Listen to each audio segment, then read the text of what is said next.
Olá, no Alesp em Pauta de hoje nós vamos falar sobre o transtorno do déficit de atenção, tanto em crianças quanto em adultos. Também vamos falar do diagnóstico e tratamento. Olha, outro assunto que a gente vai debater hoje aqui é o projeto de lei 325 de 2020, que obriga o Poder Executivo a criar programas de acolhimento e atendimento a pessoas com TDAH.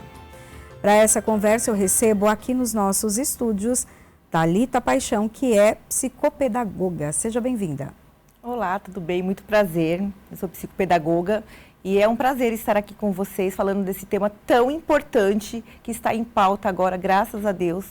E há muito tempo a gente vem brigando por isso nas escolas, na rede de educação e agora também adultos sendo diagnosticado com TDAH e podendo ter uma qualidade de vida melhor. Muito obrigada. Verdade. Obrigada, doutora. Também temos, só que em ambiente virtual, doutora Fernanda Santos, fonoaudióloga. Seja bem-vinda, doutora.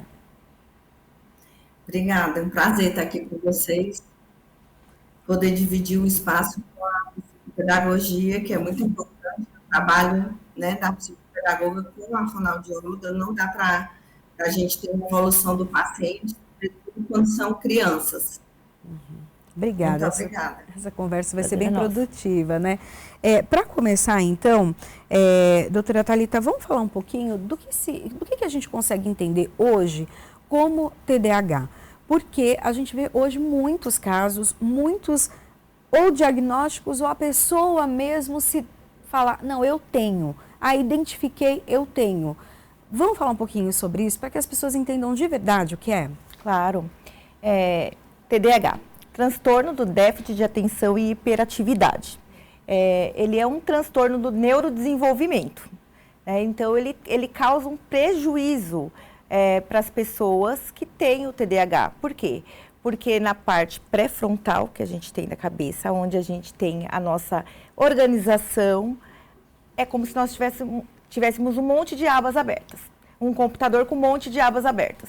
E aí a pessoa que tem TDAH, ela não consegue focar, terminar as coisas com qualidade, a atenção dela, ela é multiplicada. Então, essa pessoa ela tem dificuldade na regulação. Uhum. Hoje, se a gente falar, até por conta da tecnologia, redes sociais, telefone na mão, essa atenção ela é também dispersada. Como que a pessoa consegue entender que ela não está focando porque ela está com muitas distrações e realmente ela tem TDAH? Muito, muito importante a sua pergunta, porque hoje virou modinha.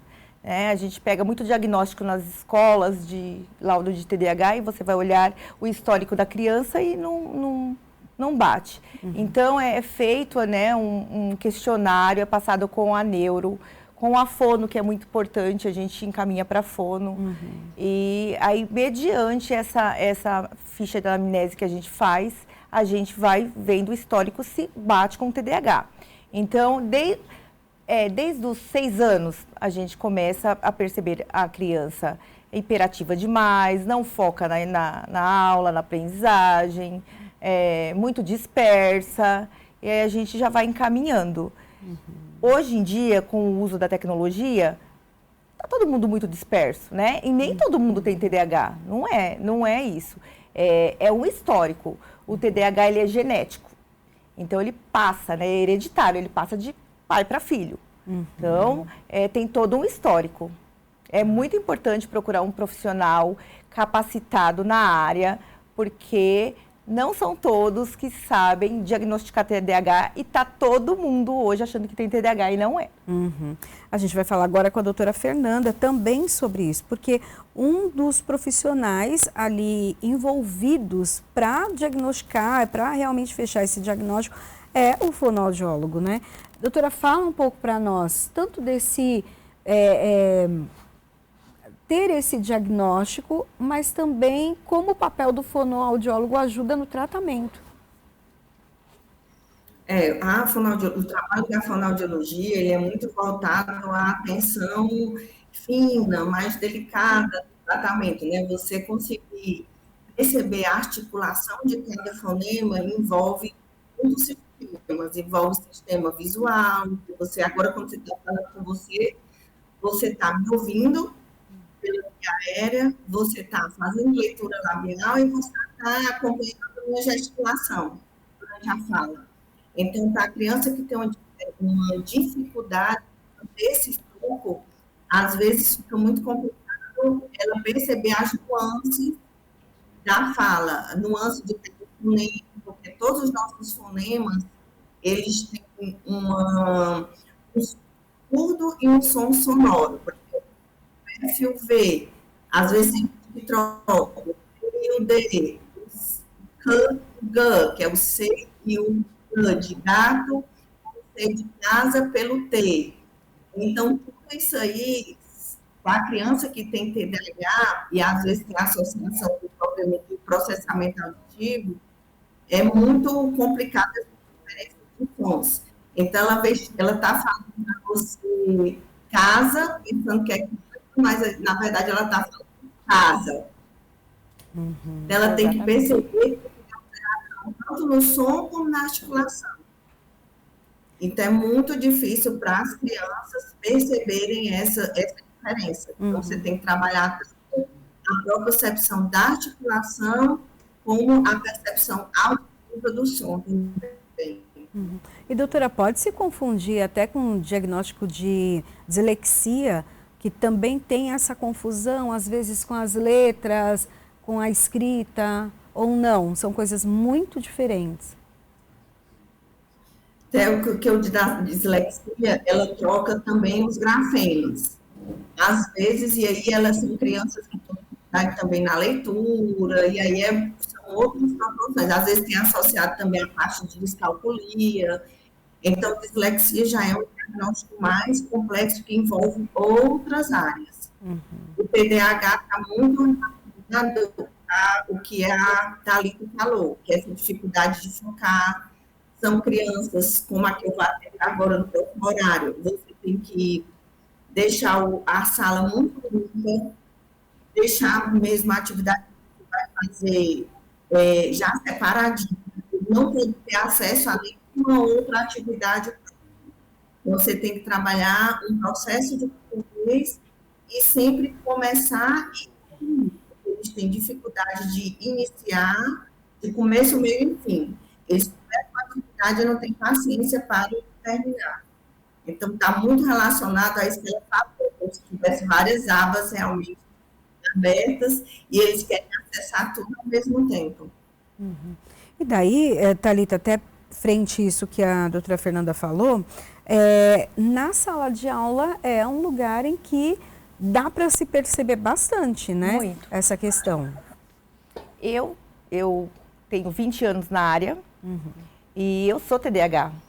Eu sou TDAH, eu fui diagnosticada com 18 anos. E quando eu fiz magistério, depois fiz pedagogia. E depois da pedagogia, eu vi essa necessidade nas crianças. Eu falava, meu Deus, eu sofri tudo isso. Né?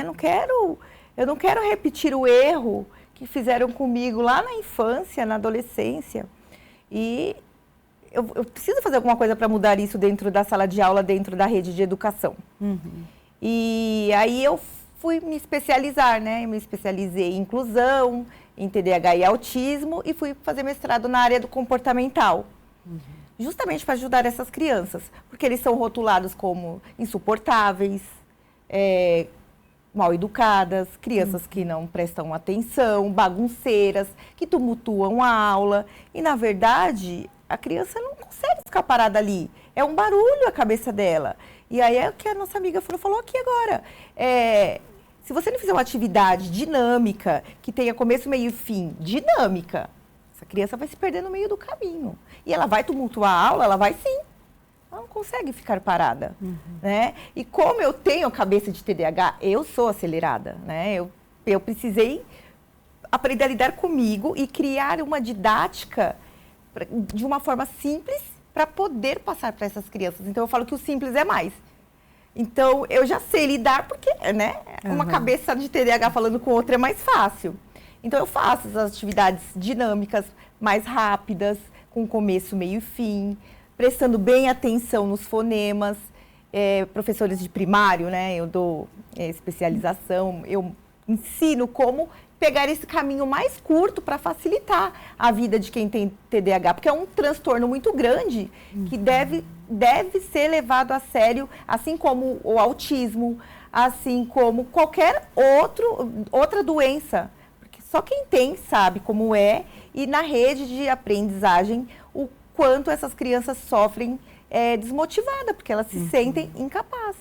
E se o educador não tiver esse olhar diferenciado, ver que cada ser é único, né, e diferente, e ter essa empatia, eu falo que ele está no lugar errado, porque ele acaba matando os sonhos de uma pessoa que não tem culpa de ter nascido com, né, um problema que não tem cura, ele é tratável e você vai aprendendo a lidar com ele. E, doutora Fernanda, até a Thalita tinha comentado sobre uma questão ali cerebral mesmo, né? Há já um aspecto fisiológico do TDAH. A senhora comentou sobre a questão do processamento auditivo. O que significa esse processamento auditivo? O que acontece que pode estar ligado ao TDAH? É porque cada criança, eu não faço o teste de processamento. Geralmente as fonos que fazem isso, elas trabalham exatamente com essa parte do PAC e do treinamento do PAC. Mas a criança precisa das duas coisas. Do atendimento da fono, que faz o PAC, o treinamento, e do atendimento da fono, que faz a terapia. Então, geralmente, a gente divide assim. A criança faz um tempo de treinamento com o fone, porque cada fonema tem uma frequência.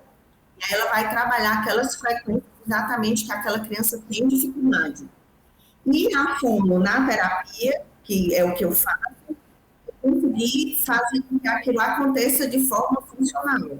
Então, geralmente, quando o paciente está no processo de aprendizado de como é que vai ouvir aquele fonema, fazendo o treinamento na cabine, eu fico associando o trabalho daquele fonema na terapia no dia a dia. E aí eu vou dando suporte, porque às vezes eu faço a terapia para a criança conseguir perceber a diferença entre o som do K e o som do G. K é casa e G é gato. Eu vou dando pistas visuais, né,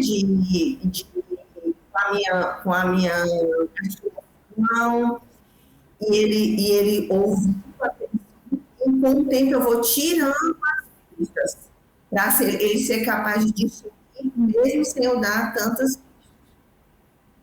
Eu não sei se eu estou conseguindo que vocês me entendam, porque o som está dando eco e está sendo difícil para perceber se vocês estão conseguindo. Estamos sim, deu para entender sim. Então, e outra coisa interessante que a Thalita falou é com relação a essas pistas que são coisas bem funcionais, bem mais rápidas para perceber. Por exemplo, o som do R exterior, que sai na garganta, e do R vibrante, né? Que é mais anteriorizado. Eu dou uma pista que o som do R é o som do leão, né? Do rugido. E o R que vibra é aquele R que sai o ventinho. Quando vibra, sai o ventinho aqui na sua boca. Então, assim, eles vão conseguir distinguir de forma mais objetiva e muito rápida, entendeu? Então, a gente tem que dar uns caminhos mais fáceis para eles compreenderem. E, Thalita, até o atendimento, então, fonoaudiólogo, psicopedagogia também é necessária, né? Fala um pouquinho do que é essa pessoa, principalmente essa criança, quando é detectado, então, o TDAH, a rede multidisciplinar que ela precisa para se desenvolver bem. Nossa, é primordial. Quando o professor tem esse olhar e ela percebe que esse aluno está gritando por socorro na sala, porque é nítido, né? Foge do padrão de uma criança que foca, que consegue se desenvolver com mais facilidade. Não que a gente não consiga, né? A gente só tem um outro caminho. E aí a gente faz, né, um relatório, chama os pais, e aí a gente encaminha para a fono e para a rede multidisciplinar, que é a psicopedagoga, às vezes ela precisa fazer outro, né, neuro, a gente vai encaminhando. Essa criança notoriamente, como essa criança começa a render muito mais. Às vezes ela precisa do uso do medicamento, né, da Ritalina ou do Vinvance, e que silencia a mente da criança e ela consegue focar mais. Às vezes sim, às vezes não, né? É muito relativo. Eu já tive crianças que tomam remédio e melhorou 100%, e já tive crianças que com o remédio teve efeitos colaterais e o ganho foi muito pouco, então pelos efeitos, né? É melhor você ir por terapias comportamentais, por outros caminhos que facilitam também. Mas é muito importante o diagnóstico e esse acompanhamento multidisciplinar. A escola não anda sozinha, né? O professor não faz milagre sozinho, e eu falo que é uma via de mão dupla, família e escola. E aí a gente conta, né, com a ajuda dos nossos queridos funcionários da escola, da rede de direção, de todos eles, para ir alinhando com essa família e com essa criança. Aí no caso do adulto, então, porque a criança, daí a gente já pensa, ela está numa formação, ela está ali no aprendizado inicial dela. Então, é tudo muito novo, são figuras novas que ela precisa aprender. Sim. Quando se passa para um adulto, que de repente teve o diagnóstico tardio, ele já aprendeu tudo isso, ele já aprendeu a escrever, a ler, enfim, esse processo inicial já passou, por mais dolorido que tenha sido, mas ele venceu. O que ele precisa fazer para ter uma vida, então? Ele precisa também passar por fono, passar pelo psicopedagogo? O que ele precisa? O adulto que não foi diagnosticado na criança, ele passou por essa fase, mas foi uma fase traumática para ele.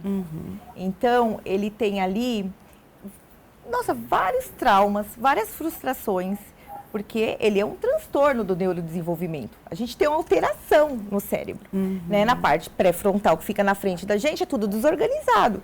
Então, ele vai te acompanhando e ele só vai aumentando. Então, o adulto que tem TDAH e não foi diagnosticado, ele é frustrado, provavelmente ele não conseguiu concluir faculdade, ele tem uma tendência muito grande a ter uma depressão por conta da frustração. Álcool, droga também é uma probabilidade muito grande, porque, além de tudo, a gente tem a compulsividade. Então, a probabilidade de cair nas drogas, no álcool, também é muito grande. Então, ele é um adulto que precisa de ajuda muito mais do que a criança que está ali em formação, porque ele já passou por vários traumas. Então, ele precisa, sim, procurar um neuro e um psiquiatra, falo mais uma vez, especializado, porque se você for em qualquer um, eles não te dão diagnóstico. Eu já fui em psiquiatra que falou assim pra mim, isso é modinha. Eu falei, mas eu sou diagnosticada com 18 anos. Ah, não precisa de remédio não, foca, briga com a sua mente. Aí você fala, pelo amor de Deus. Então, né, a gente precisa ter ali um profissional que entende do assunto. E aí depois que o adulto consegue ser diagnosticado, é como se ele voltasse, ele se ressignificasse, ele voltasse para o corpo dele. Porque aí ele entende que nem tudo que ele não conseguiu fazer foi culpa dele. Ele tinha ali, né, uma neurodivergência gritando que ele não entendia. O que até você falou não é nem a questão, por exemplo, de procurar uma terapia com um psicólogo. Teria que ser realmente já com um psiquiatra por conta da medicação? Não. Nem todo mundo precisa de medicação. Tá. Né? Eu, no caso, eu tomo Venvance. Eu preciso da medicação, porque eu tenho hiperatividade, né? E o foco meu é muito disperso. Então, eu na verdade, assim, eu crio um hiperfoco. Se eu gostar do assunto ali, eu vou até o final. Mas tem um monte de abas, como eu falei, um monte de janelinhas abertas. Então, eu vou fazer um monte de coisa ao mesmo tempo. E eu não paro. Né? Eu não paro. Então, eu preciso... O remédio, ele silencia a minha cabeça. É como se ele colocasse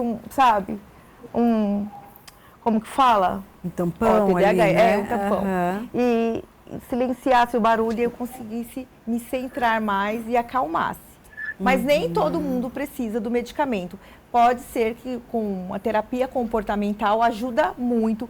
Um psicólogo também ajuda muito. Cada um vai vendo o caminho que é melhor para você. O TDAH precisa muito de rotina, né? Então, criar rotinas, escrever no papel, colocar visivelmente, anotar, ver o que você... né? Você começa a fazer leitura de você. Eu sei aonde eu não funciono. Eu sei aonde eu preciso pegar no meu pé todos os dias. Né? Com horário, que a gente tem, né, uma desregulação. Eu, por exemplo, uma desregulação tremenda. Com horário... esquecer as coisas. Eu volto no carro 1000 vezes para ver se eu puxei o freio de mão. Não tem como, não consigo. Então, você vai aprendendo a lidar com os caminhos que você consegue para você. Doutora Fernanda, até essa questão que é apresentada agora, né, que a Thalita compartilhou com a gente, de que maneira o fonoaudiólogo também pode ajudar? Eu sei que são feitos vários exercícios, a senhora falou da questão da fala, né, da escuta, mas também reorganizar ou organizar ou fechar um pouquinho essas gavetas que estão abertas, dá para ajudar também? Eu também tenho falando que foi diagnosticada adulta, eu tenho uma filha prematura, que nasceu prematura extrema, e ela foi diagnosticada com TDAH depois de adulta.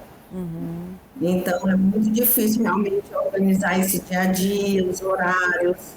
Então, a gente pode, no processo de terapia, estar organizando isso e ajudando o paciente a conseguir interagir com o seu dia a dia, mesmo tendo as alterações. E aí precisa de medicação e também de entrar junto com a terapia, a terapia com a psicóloga, a terapia comportamental. Então, não dá para o fono trabalhar sozinho para ajustar isso aí, entendeu? E trabalhar mais essa capacidade deles de focar e concentrar. Mas na fase adulta, é como ela está dizendo, eles sofrem, você cresceu adulto sem ter o diagnóstico desde pequeno, há muita frustração, né? E muita entendimento do que você é hoje, mas muita frustração do que você não pôde ser reconhecido lá no passado nem ajudado. Mas a gente tem como trabalhar isso aí mesmo na fase adulta também. Mas, doutora, tem várias pessoas que estão na fase adulta, mas ainda não entenderam, né, ou nem passou pela cabeça delas que a questão pode ser o TDAH. De repente vira e fala, não, eu só sou distraído mesmo, distraída. Não, mas aí quando a gente tem alguma dificuldade dessa que a gente percebe, eu encaminho para o neuro ou uma avaliação com o neuropsicólogo, para você conseguir, a pessoa conseguir entender que realmente, como no caso, aconteceu no caso da minha filha, a gente encaminhou para avaliação com o neuropsicólogo e aí a gente conseguiu detectar que realmente tinha o TDAH, apesar dela ter passado por terapia da infância, pelo fato dela ser prematura, extrema, entendeu? Aí você tem que ter essas terapias associadas, porque senão você não consegue fazer o trabalho sozinho. Fala um pouquinho até do resultado que a senhora, ao longo, né, de tratar e acompanhar pessoas com TDAH, o que tem de diferente? O que a senhora percebe, assim, a pessoa que chega, né, principalmente as crianças, né, chega com o diagnóstico e ao passar do tempo do tratamento, o que dá para perceber de evolução? Eu acho que a evolução maior é essa parte do foco, que melhora muito a absorção do aprendizado. Geralmente as crianças que vêm para mim têm muita dificuldade na parte de aprendizado da leitura e de distinguir os grafemas dos fonemas, saber qual é aquele fonema associado àquela grafema que a gente fala, é a escrita. E aí o processo de aprendizado deles na escola e no dia a dia, para tudo fica bem mais fácil. Agora com um paciente deve ter mais ou menos ainda está se alfabetizando, mas a gente está em tratamento há pouco tempo, acho que ainda vai fazer uns 2 meses. E aí os pais já estão fazendo a referência em casa, na hora que ele vai falar, porque além de ter as alterações de alguns reconhecimentos, letras e de sons, ele tem também um problema vocal, ele tem uma rouquidão constante, porque ele fala muito rápido e força muito a voz aqui na região da garganta e ele tem muita rouquidão. Chega até a ficar mesmo afônico. E aí, com o trabalho que a gente está falando de respiração, de falar as frases de forma mais devagar, mais articulada, ele tem melhorado muito e tem sido mais fácil de ser compreendido. Porque na escola, muitas vezes, não se conseguia compreender o que ele falava, pelo fato dele falar muito rápido, e ainda associado à rouquidão. Esse falar muito rápido tem a ver com a ansiedade também, já que tem tanta coisa na cabeça, parece que pensa mais rápido do que consegue falar, seria isso? Aquela ansiedade de terminar logo, ele vai contar uma história, ele chega para mim, ele gosta muito de futebol. Então, ele chega sempre para contar alguma coisa que aconteceu na aula de futebol, ou o que aconteceu nos treinos de futebol, e aí, quando ele vai contar uma história, ele já vai começar a se perder, eu nem compreendo. E aí, eu começo, às vezes, a fazer um sinal para ele diminuindo o ritmo, respirar, e agora ele está conseguindo também fazer isso fora do consultório. E os pais já estão conseguindo perceber na escola, na interação com os amigos, então já começa a ficar tudo mais fácil para ele no dia a dia. Por isso, né, Thalita, que precisa de um profissional para ajudar, né? Porque a pessoa em si, ela não percebe, nesse caso, falando muito rápido, tentando terminar logo a história, concluir, porque a cabeça já concluiu faz tempo, Exatamente. né? A boca ainda que está ali tentando passar a informação. Então, quando tem o outro que consegue dar esse feedback, por quê? Existe uma questão que daí entre as crianças acontece muito, que é o bullying, né? Que é o sofrimento, então que acaba tirando um sarro dessa criança ou desse adolescente. Agora, quando tem um adulto com uma visão diferenciada, né, como a doutora falou, calma, respira, vamos... né? Exatamente. O professor ali na sala de aula, o educador, ele precisa ter esse olhar mesmo, porque imagina, essa criança, ela sabe, né, da dificuldade dela ali, além dela sofrer o bullying, a autoestima dela está lá embaixo, ela não junta Lé com Cré.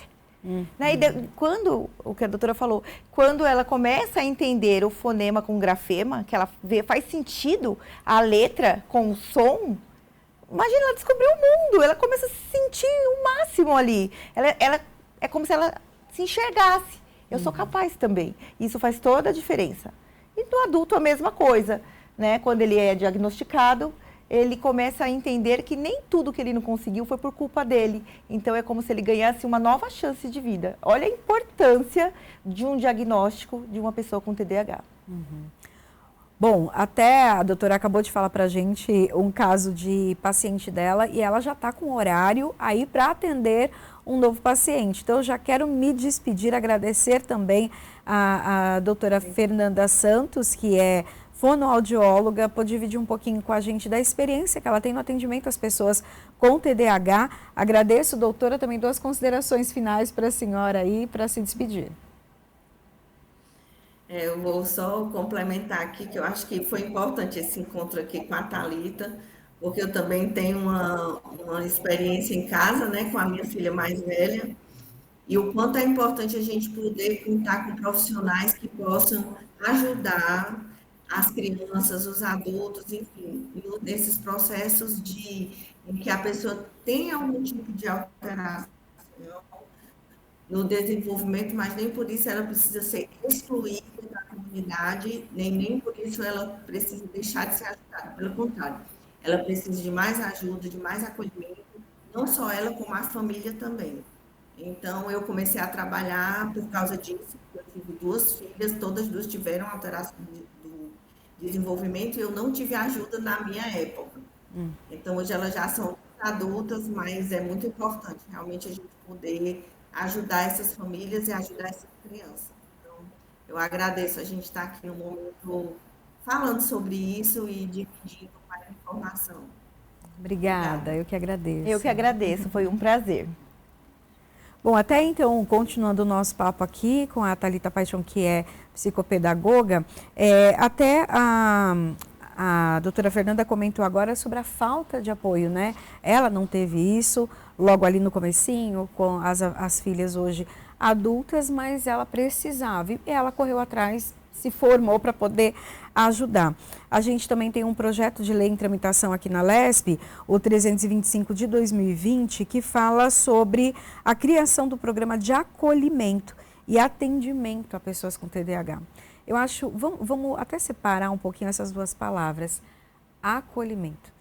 Porque o tratamento a gente sabe que a pessoa precisa e hoje em dia já se sabe até a rede que é necessária. Exatamente. Mas vamos falar do acolhimento? O quanto que ele é importante? Nossa, é sensacional. E sem ele a gente não consegue nada, porque é o que você falou. O tratamento a gente sabe que a gente vai procurar ali o profissional, o médico, o neuro. Mas e o acolhimento? E se a gente não tiver o respaldo da lei, a gente sabe que não funciona. A gente precisa, né, dos dois andando junto ali, porque senão não funciona. A lei vem ali abraçar a gente, porque foi o que eu falei. A mesma coisa do autismo, né, de qualquer outro transtorno, tem o mesmo peso, e a gente precisa do respaldo da lei e do acolhimento. Até para, né, pensando aí na vida adulta, a senhora comentou do autismo. O autismo muitas vezes são situações em que não tem estereotipias. Então não dá para bater o olho e falar assim, essa pessoa tem ou não. Exatamente. Porém, o autismo já conseguiu-se, até por conta da gravidade de alguns casos, criar políticas públicas para esse atendimento.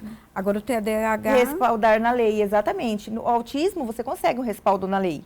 Agora o TDAH, começando agora, está engatinhando agora. Né? Você briga por muitas crianças. Eu faço assessoria de educação, né? Nas redes de ensino, eu dou palestras. E eu criei um projeto que chama TDAH Experience, onde a gente leva o conhecimento sobre TDAH por isso. Porque ele precisa se fortalecer.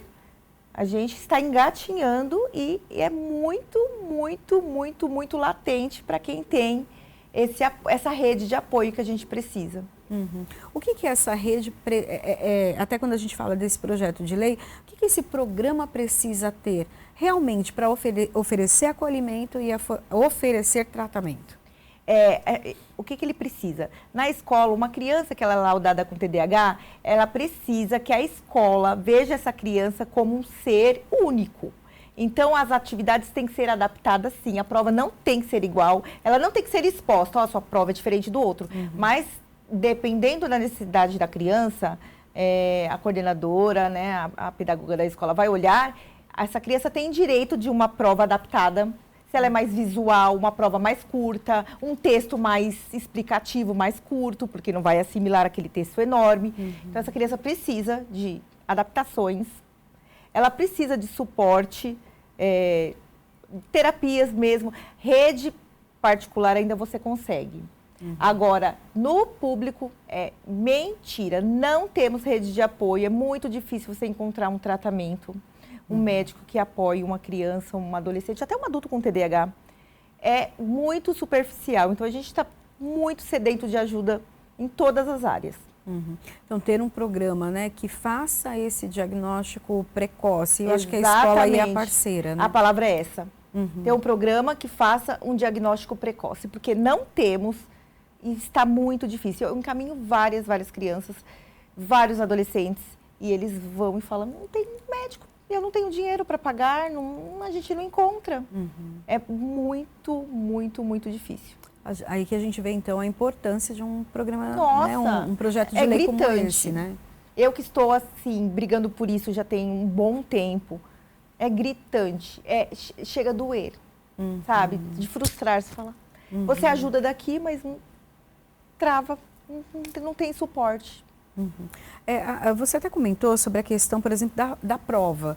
A prova, ela tem que ser diferenciada, seja uma pergunta que vai fazer mais sentido para aquela pessoa, às vezes é uma pergunta mais direta, né? Textos mais curtos. Mas é quando a gente entra, por exemplo, no vestibular. Isso também é adaptado?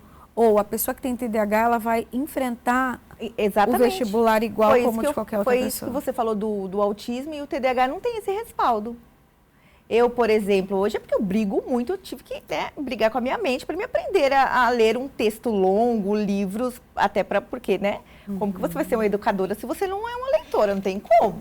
Sim. Mas, dependendo do texto longo ou de um podcast, eu vou já nos 2 e já vejo logo o final e já... Imagina você num vestibular, aquela prova extensa, se você tem hiperatividade, junto com a desatenção... Nossa, você acabou de ler, você já não sabe mais nem o que está fazendo. Né? E esse respaldo, nossa, se tivesse uma prova mais explicativa, mais resumida para a gente, que a gente não consegue. O meio já foi. Né? O meio, até hoje, não existe. A gente vê o começo e o final. E aí você já consegue, né? A mente é muito rápida. Então... Quando fala da hiperatividade, quando é criança, parece que a coisa fica um pouco mais clara. É uma criança que não para, às vezes não consegue ficar o tempo todo numa sala de aula sentada.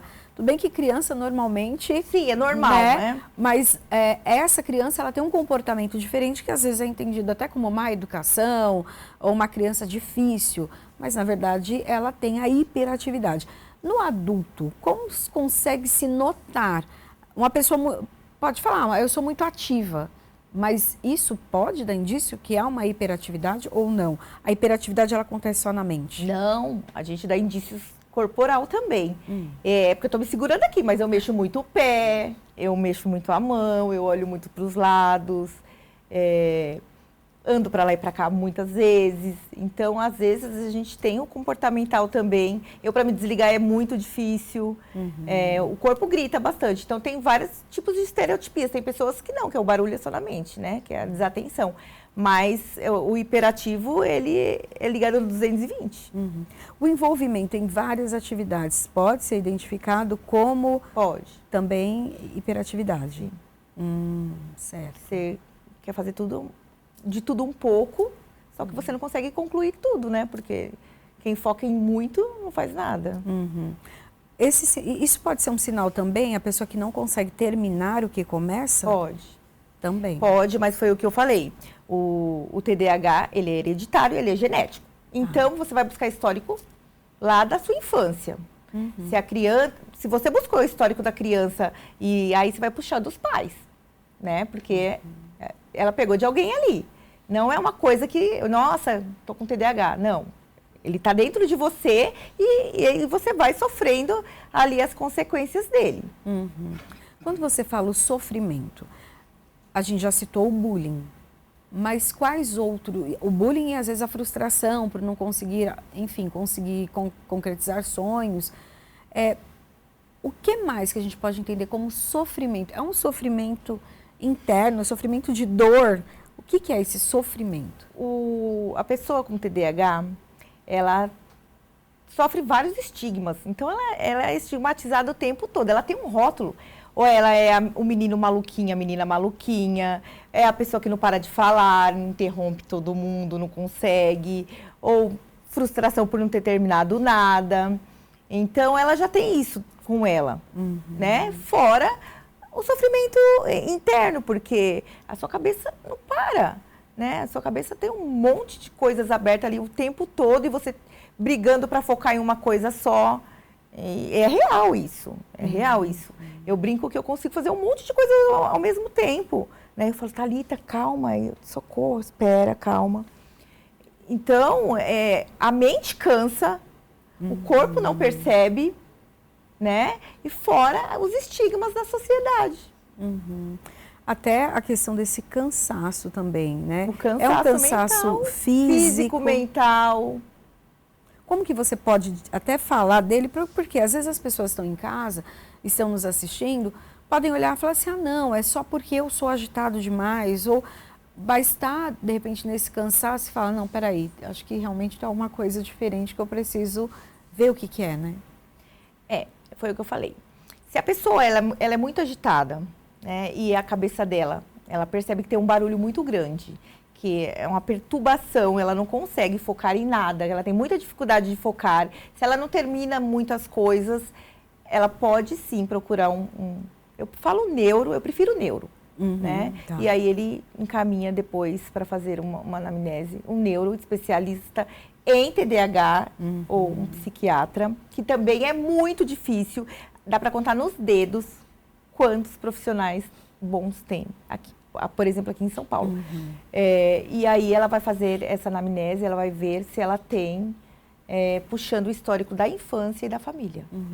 Aí até voltando um pouquinho para falar do projeto de lei, ter esse programa também abrange a capacitação de profissionais, tanto na educação quanto na saúde. Nossa. Aí também acaba diminuindo esses problemas, né? Nossa, você não tem o peso desse projeto. Você não tem o peso. Nossa, gente, eu não tenho nem palavras, fico até emocionada, de verdade. Porque a gente precisa muito, muito, muito, muito mesmo. Seria um amparo muito grande e, nossa, sensacional. Hoje, o que você percebe em relação aos profissionais da educação? Há alguns anos, lógico, quando a gente começou a falar sobre a questão do TDAH, os professores não sabiam muito bem. Ainda tinha aquele estigma de a criança bagunceira, a criança que não sai do castigo, a criança que sempre está na diretoria, porque era, às vezes, impossível tê-la dentro da sala de aula, porque atrapalhava os outros alunos. Acaba sendo, né? Acaba atrapalhando, é verdade. Hoje já se tem um olhar diferente e, principalmente, alguns profissionais da educação conseguem dar indicação para os pais. Olha, procura um especialista porque há indícios. O que você percebeu, assim, ao longo do tempo? Houve uma mudança, um avanço? Na rede de educação, está muito precário ainda. As escolas, a rede de apoio à educação, gestores, toda a rede de apoio da estrutura de aprendizagem precisa capacitar os profissionais. Os professores não têm bagagem para lidar, nem tem essa obrigação, né? Porque você vai especializando em uma área. Eles não têm essa bagagem, eles não têm esse suporte, eles não sabem lidar com inclusão. A inclusão não acontece, é tudo mentira. Então, as escolas, o governo, todo mundo precisava se unir para fortalecer, dar cursos de aprendizagens, palestras, capacitar a rede de educação, porque foi o que eu falei, você frustra aquela criança ali no primeiro ano, né, quando ela vai ser alfabetizada e o professor não tem bagagem nenhuma. E foi o que eu falei, as escolas não dão suporte para professor. Nessa área não. E o papel dos pais em tudo isso? É muito importante o papel dos pais. Às vezes os pais relutam, né? E eles não querem aceitar, na maioria das vezes. Quando eu lecionava bastante, né? Eu falei, eu tenho 20 anos de escola. Eu dei aula 15 anos no sistema anglo. Então eu dava aula para filho de médicos. E eles falavam, sou o doutor de sei das... Eu falei, mas você é doutor de sei das plantas e eu sou a Thalita, tô te falando, meu. E aí, sabe, e relutava, depois eles voltavam e falavam, nossa, Thalita, muito obrigada, viu, você tinha razão, me desculpa a minha prepotência. E a gente também não tem muita trava na língua, eu falava prepotente mesmo, né? E aí você foi vendo que tinha essa barreira entre pai, e a escola. Negar diagnóstico é você mutilar o seu próprio filho, né? Então, a família ter esse olhar e essa parceria é muito importante. Principalmente porque quanto antes começar o tratamento, melhor, né? 1000 vezes. Porque a defasagem só vai subindo, né? Sim. Bom, nós já estamos chegando no final do nosso programa. Quero agradecer a participação aqui conosco de Thalita Paixão, que é psicopedagoga, e deixar também uns minutinhos aí finais para que você deixe um recado para quem está em casa. Né, tem muita esperança aí, só que precisa ter um diagnóstico e um acompanhamento correto. É verdade. Eu quero agradecer primeiramente e dizer que é muito importante esse diagnóstico. Muito obrigada por você trazer essa pauta, né, que está precisando muito as pessoas terem esse olhar mais diferenciado. E eu luto muito por isso, né? Eu tenho esse evento agora que vai acontecer lá no Toque Marine Hall, chama TDAH Experience. Eu vou trazer profissionais da área da saúde, psiquiatras, psicólogos, neurodivergentes, músicos, tudo na área de TDAH. Para a gente tentar entender melhor como que deveria acontecer a inclusão dentro do meio corporativo, das escolas, como lidar melhor e preparar os profissionais, né? Porque se você ajuda o seu parceiro de trabalho, que tem uma dificuldade, vocês só se unem forças, né? Não é competir com ele, é ajudar ele. E aí todo mundo ganha de um lado, né? E o universo agradece. Então, eu quero te convidar também, e todos que estão me assistindo, a fazer parte, né, desse grande dia que eu estou fazendo com muito amor, com a Fabiane Ferri, né, minha parceira, minha sócia no projeto. Vai chamar TDAH Experience. Se vocês quiserem depois entrar no Instagram nosso, é TDAH Experience, e a gente passa mais detalhes lá. Ah, bacana. Tem a data? TDAH, já esqueci. O projeto é meu e eu já troquei as datas. Não vou falar que eu vou falar errado. Mas é só lá ir no Instagram. No Instagram, TDAH Experience. Aí tem todas as informações lá, as inscrições, link. Tudo então, certinho. Fica à vontade para fuçar, então. Esse Instagram, com certeza, tem outras informações importantes. Exatamente. Tanto para a pessoa que tem TDAH, familiares e também outros profissionais. Exatamente. Muito obrigada. Viu? Muito obrigada, foi um grande prazer. O prazer foi meu. Bom, a Alesp em Pauta fica por aqui. A gente se encontra na programação da Rede Alesp. Até o próximo programa. Tchau, tchau.